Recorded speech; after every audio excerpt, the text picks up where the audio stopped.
Haïti Futur, c'est une organisation que j'ai cofondée en 1994. Donc, nous habitués en Haïti, nous sommes rentrés en France en 1988 pour reprendre des études. Donc, Jean-Claude d'abord et puis moi ensuite. Et après, à la fin de mes études, j'ai créé mon entreprise. Donc, l'idée de créer Haïti Futur, c'est de dire, si je vais rentrer dans la société française avec ma société, avec mon entreprise, je risque de me détacher d'Haïti, que les liens se distendent. Donc, l'idée, c'était effectivement, en créant l'association, l'idée, c'était d'avoir un pied en Haïti, un pied en France. Donc, ça a commencé par une petite association autour d'une table avec mon époux, Jean-Claude, et mes deux enfants. Et puis des voisins un voisin qui est devenu trésorier, qui est encore là avec nous. Josette et Jean-Claude habitaient dans le même immeuble que moi, et ils avaient des enfants du même âge que les nôtres. C'était dans le 13e arrondissement, et c'est comme ça que nous avons fait connaissance, que nous avons sympathisé, et c'est comme ça qu'un jour, Jean-Claude et Josette m'ont dit « Tiens, on est en train de créer une petite structure, une association, est-ce que tu accepterais de nous donner un coup de main ?» Et moi, évidemment, très naïvement, j'ai répondu « Ah bah oui, pourquoi pas ?»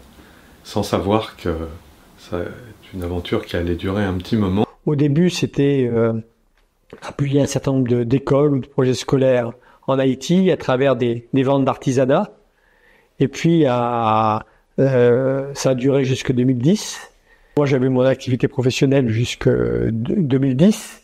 Et à partir du séisme, je me suis aperçu qu'il faudrait plus de disponibilité par rapport aux enjeux de l'association. Et donc, j'ai, à partir de 2011-2012, pris une retraite anticipée en rachetant des trimestres, de façon à pouvoir être totalement dédié à Haïti Futur.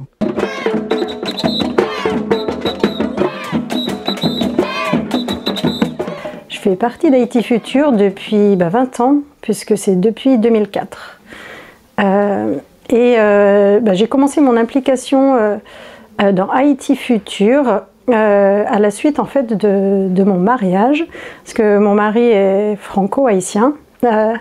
Et du coup, au moment où on s'est mariés, on avait envie de faire quelque chose un peu spécial. Et du coup, on a décidé de dédier notre cadeau de mariage à une école en Haïti et pour monter un laboratoire informatique en Haïti. Moi, ça me tenait à cœur parce que j'ai une formation d'informaticienne, donc je suis informaticienne. On avait entendu parler justement, via Josette, qui est une amie de ma belle-mère, de projets qu'il y avait en Haïti. Et du coup, on s'est dit, pourquoi pas rencontrer cette association pour voir ce qu'on peut faire ensemble. Moi, c'est coordonnateur technique pour le programme tableau numérique interactif Haïti Futur Gain en Haïti. Moi, j'ai commencé à travailler avec Haïti Futur depuis en mars 2012. Nous avons commencé avec formation pour enseignants. Après ça, nous avons fait installation, nous fait suivi pédagogique. En même temps, nous avons un groupe technicien, technicienne, ça qui est dans la partie technique, ça qui est dans la partie pédagogie, côté nous accompagner l'école.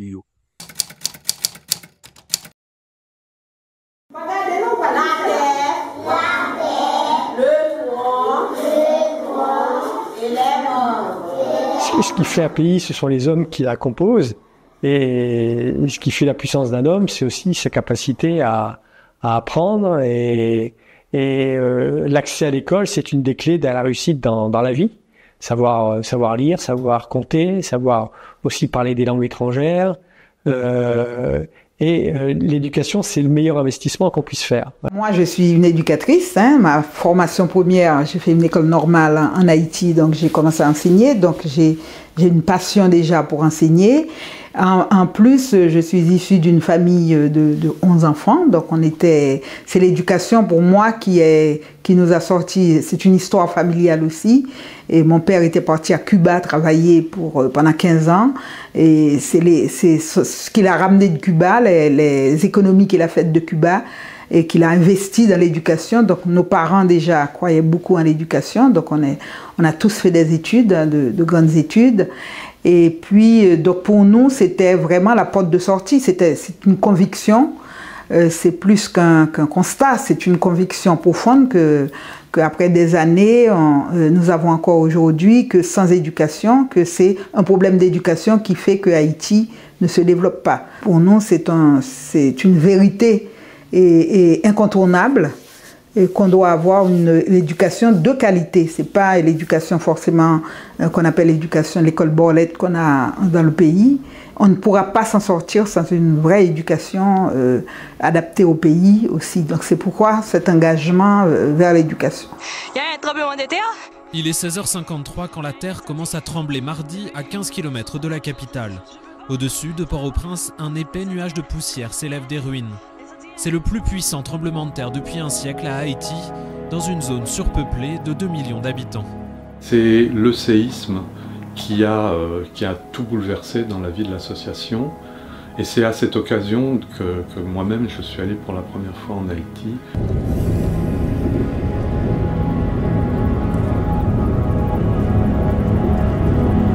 En 2010, on s'est dit c'est pas à l'échelle, une échelle significative qui peut réellement changer les choses.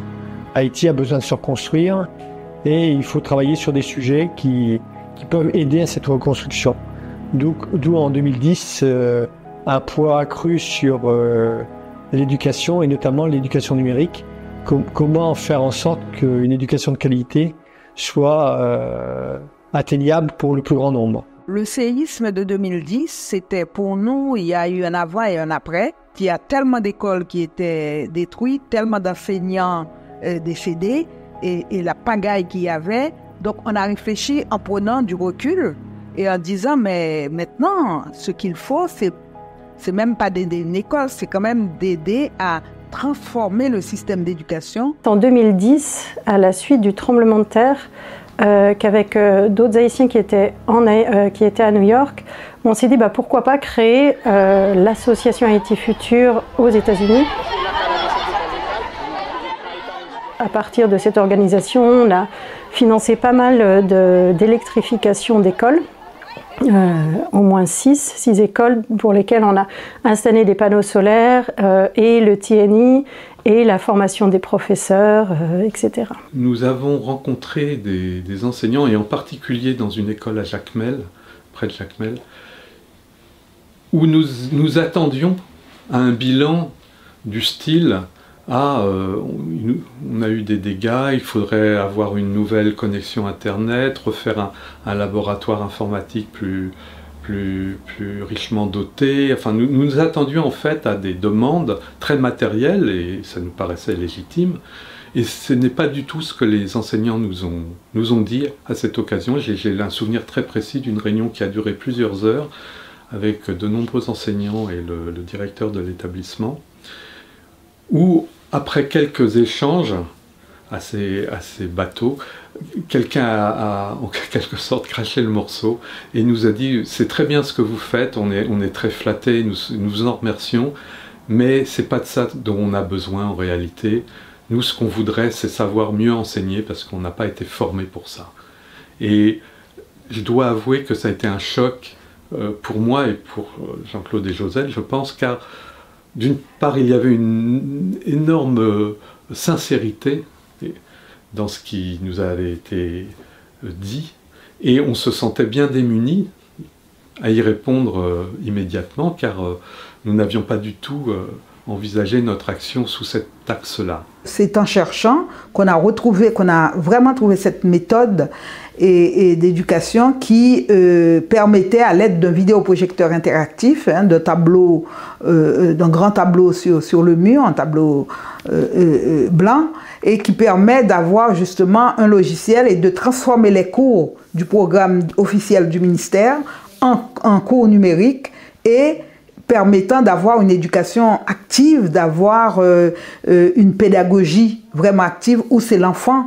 qui se trouve maintenant au cœur de son apprentissage. Moi, venant d'un milieu rural et voyant comment l'État haïtien, comment les Haïtiens en général, en tout cas, négligent le milieu rural en Haïti, qu'on appelle pays en dehors. Donc pour moi, c'était aussi une injustice à relever et à dire, ok, dans le milieu rural, eh ben, avec 2 panneaux solaires, donc on pensait que j'étais folle d'ailleurs, hein, parce qu'on dit, ben, comment vous allez mettre des tableaux numériques en Haïti alors qu'il n'y a pas d'électricité, alors que le système qu'on a trouvé n'est pas du tout gourmand en énergie. Régler le problème d'électricité pour un tableau numérique interactif, un vidéoprojecteur et un ordinateur, c'est pas très compliqué, surtout qu'Haïti est un pays très ensoleillé, hein, par contre, les besoins d'électricité du pays sont bien plus grands. Hein, alors, on essaye de surdimensionner un petit peu l'installation solaire qu'on fait, de façon à, par exemple, pouvoir pour que la communauté puisse regarder des films le soir.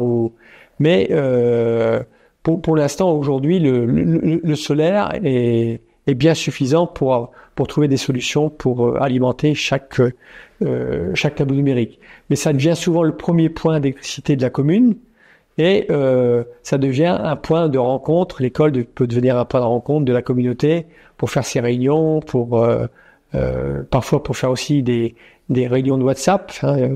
Souvent maintenant avec les écoles, on fait on peut faire des matchs de jeux d'échecs à distance.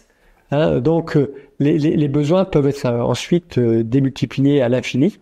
Mais il faut bien commencer, et le tableau numérique, c'est l'occasion d'introduire l'électricité dans une commune et de montrer tout le potentiel d'échange, par exemple, que peut avoir la diaspora avec Haïti.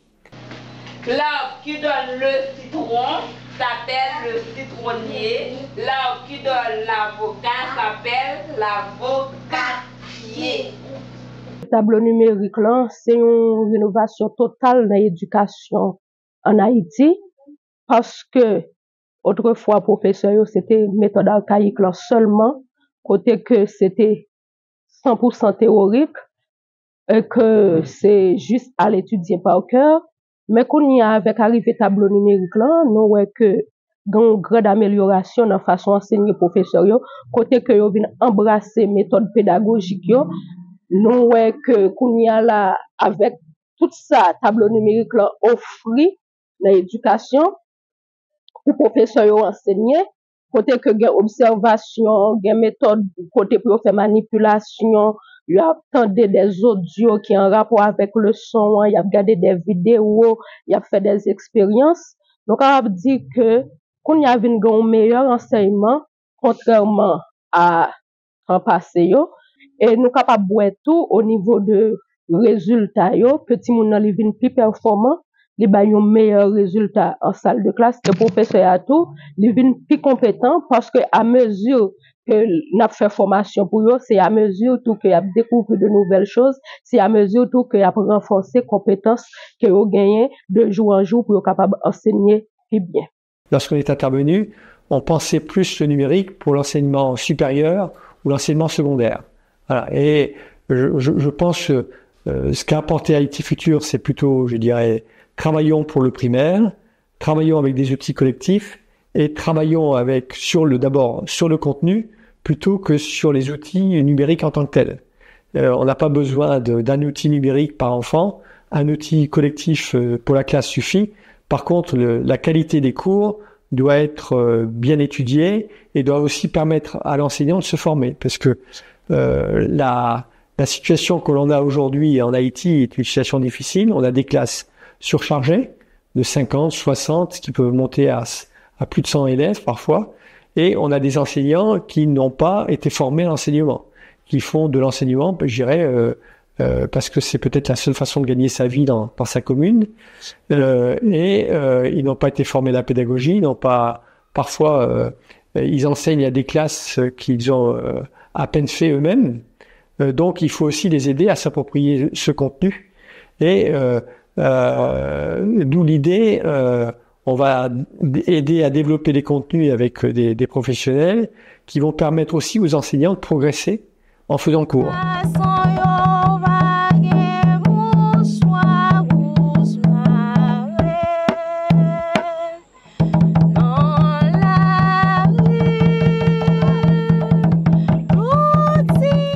une ancienne boursière de Haïti Futur pour la bourse Valencia-Montgérard en 2010, après le séisme, donc la première année où la bourse a été lancée. Ça m'a permis d'avoir des débouchés. J'ai pu faire un stage chez Vision du Monde France pour clôturer ma deuxième année de master. Arrivé en Haïti, j'ai un CV assez valorisant. J'ai pu intégrer la Banque interaméricaine de développement où je travaille actuellement en tant qu'analyste des opérations. Ça répond à mes objectifs de pouvoir apporter ma pierre au développement socio-économique du pays. La pérennité d'un développement, ça passe par l'éducation, par la formation. Et on a pensé effectivement à ces bourses parce que je pense que plutôt de donner de l'argent comme ça directement, dont on ne sait pas toujours où il va, il valait mieux financer par l'intermédiaire d'une association qu'on connaît bien puisqu'on en connaît les principaux acteurs. C'est la vocation du groupe Alpha que de se prêter à ce type d'opération, et surtout quand il y a à redresser un pays qui a été touché par une telle histoire, quoi.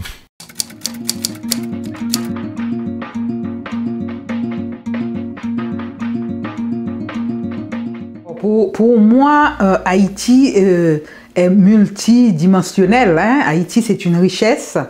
C'est une richesse donc de sa culture, de son art, de sa culture en général.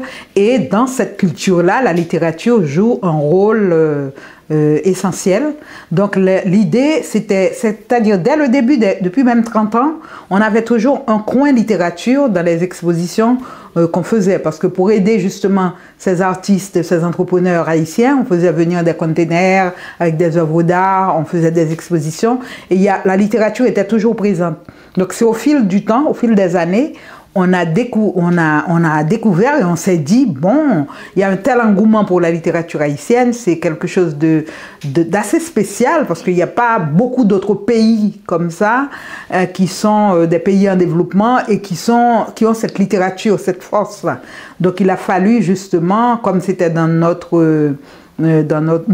objectifs de valoriser, de faire connaître, de faire la promotion de cette culture, bon, on s'est dit, on a démarré ce salon du livre, bon, qui a démarré un peu de façon modeste, et puis qui a pris une ampleur extraordinaire. Donc parfois on crée des choses qui nous dépassent après, qui est devenu vraiment le salon du livre haïtien qui réunit des gens pas seulement à Paris, mais pas seulement de la France, mais de toute l'Europe, des Amériques aussi. Donc on a des gens venant du Canada, de l'Afrique, des États-Unis, d'Haïti. Donc ça, c'est une belle satisfaction aussi pour nous de voir que ce salon prend autant d'importance et que les gens se l'approprient. On arrive maintenant avec un choix de livres relativement important. Alors je ne sais pas combien il y a de livres qui sont présentés, mais il y a peut-être 1000 ou 2000 livres qui sont présentés à chaque salon du livre. Et on a gardé une partie historique de vente d'artisanat, d'artisanat qui vient d'Haïti ou qui est fait par des Haïtiens. Le salon, ça me paraissait quelque chose qui était à ma portée. J'aime les livres, j'avais de bons contacts avec les libraires qui s'occupent du salon, donc c'est venu assez naturellement. Mais c'est une organisation qui n'est pas hiérarchique, c'est quelque chose de beaucoup plus libre, dans lequel chacun apporte ses idées, apporte sa manière d'être, en fait, puisqu'on sommes tous différents. Cela étant, je m'intéresse énormément à ce que fait Haïti Futur en Haïti, puisque l'essentiel du travail d'Haïti Futur, ce n'est pas l'organisation d'un salon. L'organisation d'un salon, c'est une vitrine pour Haïti Futur, pour être un moment, un rendez-vous avec nos adhérents, avec des gens qui ne nous connaissent pas encore, pour dire ce que l'on fait en Haïti.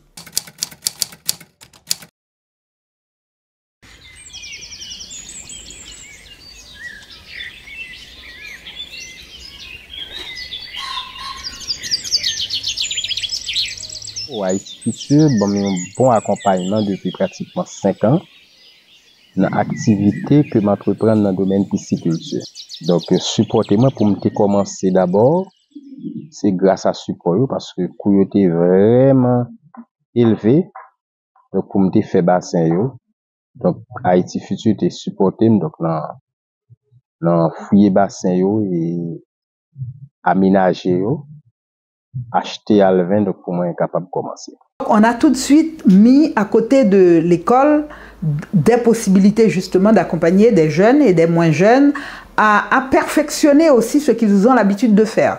Par exemple, vous verrez qu'il y a un jeune, Samuel Dedier, qui était déjà tailleur, qui faisait le métier de tailleur. Donc ce qu'on a fait, on l'a aidé à améliorer, à perfectionner son métier en amenant des ressources. Par exemple, on a amené quelqu'un de chez Hermès, qui a été 2 fois en Haïti, qui a pu travailler avec ce groupe de tailleurs et on a aidé les 3-4 meilleurs à s'installer. Et c'est comme ça qu'on a fait pour la mécanique moto, pour les crèmes glacées.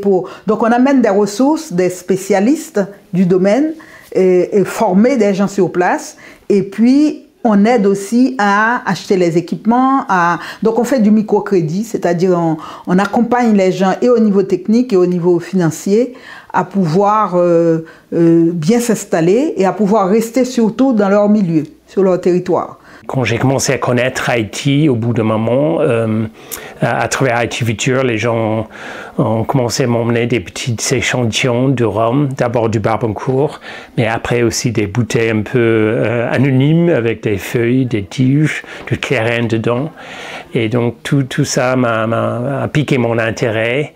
Et je me suis dit, quand même, il y a des choses intéressantes à faire, à développer en Haïti, au-delà des marques déjà connues, déjà existantes. Le cas du rhum Boukman, que c'est bien sûr le terroir, et donc toute la chaîne de production et la valeur économique qui est générée en Haïti, mais aussi porter la culture, montrer en quoi Haïti est une riche terroir avec une riche culture humaine derrière. C'est les deux ensemble. Je pense vraiment que l'action en Haïti, l'action pour Haïti, doit être à l'initiative des Haïtiens eux-mêmes. Moi, je me considère comme quelqu'un qui peut donner un coup de main, qui le donne très volontiers, mais j'estime ne pas avoir la légitimité pour dire aux Haïtiens comment ils peuvent et doivent se sortir du bourbier dans lequel ils sont. Et je suis bien conscient que ce bourbier, les responsabilités sont multiples, et elles sont aussi présentes ici et aussi en Haïti. Mais quoi qu'il en soit, moi je suis là pour donner un coup de main, si on veut bien, de ce coup de main, et c'est ma philosophie. Alors Haïti m'a beaucoup apporté en retour, non seulement lorsque j'y suis allé, que j'ai découvert des situations, des personnes, des lieux qui m'ont beaucoup apporté. Et ici en France aussi, j'apprends beaucoup des Haïtiens et d'Haïti. Mais je pense vraiment que la solution, elle passe d'abord par Haïti. Je suis conscient qu'en disant ça, ça peut donner l'impression de se laver un peu les mains en disant bah, c'est leur problème. Non, c'est pas que leur problème, mais en tout cas, je suis de cette génération où on pense que on pensait, peut-être qu'on pense encore, que la résolution des problèmes, c'est les gens qui les subissent, qui peuvent les régler. Alors, de toute façon, la vie de l'association ne pourra passer et ne pourra survivre que s'il y a déjà un avenir en Haïti, tout simplement. Pour moi, c'est une des vertus de l'association Haïti Future, c'est d'avoir réussi à créer une équipe sur place qui est pratiquement autonome aujourd'hui, sauf malheureusement sur le plan financier, mais qui est autonome aujourd'hui et qui réussit ce dont j'ai toujours rêvé pour Haïti, c'est-à-dire travailler ensemble. Donc on a des gens qui savent écouter, qui savent se critiquer parfois, sans que ça ne fasse tout de suite des réactions de drama queen. Ça, pour moi, c'est une des grandes réussites aussi d'Haïti Future, d'avoir créé cet espace dans lequel on a des gens qui peuvent travailler ensemble sur un but commun. Pour moi, j'ai vécu ma passion et en même temps, je pense que je suis très très heureuse et fière d'avoir aussi porté Haïti avec moi pendant toute ma carrière professionnelle. Alors, moi, ma plus grande satisfaction, c'est vraiment, et je peux le dire que depuis 5 ans qu'on n'est pas retourné en Haïti, c'est la première fois dans ma vie, et qu'il y a une année où je ne vais pas en Haïti. Et c'est la plus grande satisfaction, c'est l'équipe haïtienne d'Haïti Futur. Vous êtes une famille pour moi. Ben oui, moi aussi, vous êtes une famille pour moi. Je sais que même à distance, aujourd'hui, tout ce que vous avez acquis, la belle formation que vous aviez faite cet été pour aller au jardin botanique et le jardin de botanique est détruit. Même les professeurs m'ont dit que Haïti Futur les donnait la chance de devenir une famille. Parce qu'il y avait avant des professeurs qui n'étaient pas amis, même quand ils travaillent dans la même école. Actuellement, Haïti Futur pas jamais découragé dans toute sa vie à entreprendre en Haïti. Malgré conjoncture pays a pas ba nous possibilité pour nous aller plus loin dans limite nous t'a arriver à, mais nous pas découragé et nous était quoi que travail n'a fait l'a contribuer dans le changement pays. J'ai une formule que j'aime bien, c'est il faut choisir entre l'ennui ou les ennuis. Voilà. Bon, nous on a choisi les ennuis. Voilà. Et on évite l'ennui. Voilà. Donc et je pense que la vie sur Terre est un peu comme ça. Il faut choisir. Hein, soit on veut agir et on a des ennuis forcément, ou soit on fait rien, mais la vie n'a pas de sens et on s'ennuie. Voilà. Donc on n'aime pas trop s'ennuyer. Hein, donc on a choisi les ennuis et on savait que la partie serait difficile. Probablement plus moi que Josette, d'ailleurs. Josette est une réelle optimiste. Mais j'ai dit à Josette, je pense qu'on verra pas forcément le fruit de ce qu'on fait de notre vivant. Et peu importe. Voilà. Josette tient à ce qu'on le voit de notre vivant. Je sais pas si on vivra assez longtemps, mais on essaiera en tout cas. Et on savait que le découragement nous guetterait. Voilà. Donc, on a d'abord décidé avant de dire le découragement ne fait pas partie de notre vocabulaire. Voilà, c'est pas la question. On l'a fait physiquement, on a pris un dictionnaire, on a été au mot découragement et on l'a barré. On a dit ce mot n'existe pas. Voilà, pour nous. Voilà.